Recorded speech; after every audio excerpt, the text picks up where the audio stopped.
Ko smo se naučili nastaviti lastnosti koles, lahko preidemo na linearno kotiranje.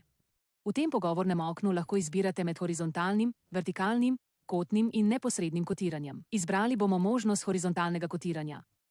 Nato nas Allplan vpraša, skozi katero točko bo potekala naša kotna črta.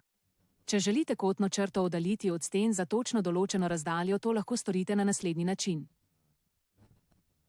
Z desnim klikom na rob, začasna točka za razmik med elementi, in v delta y vnesite razdaljo kolesa po y osi. Ko bomo to naredili, lahko začnemo z ocenjevanjem. Najprej bomo vse stene kotirali s klikom na robove sten.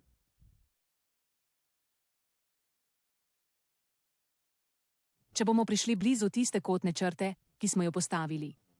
Allplan nam omogoča samodejno postavitev točke, skozi katero bo potekala nova kotna črta. Na tej liniji ocenimo izolacijo in odprtine.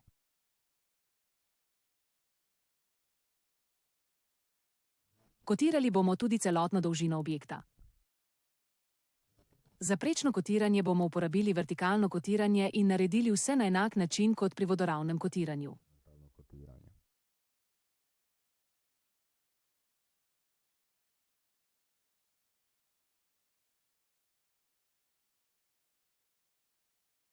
Na koncu, ko se tekote še malo uredi, se v zelo kratkem času dobil kot ven objekt.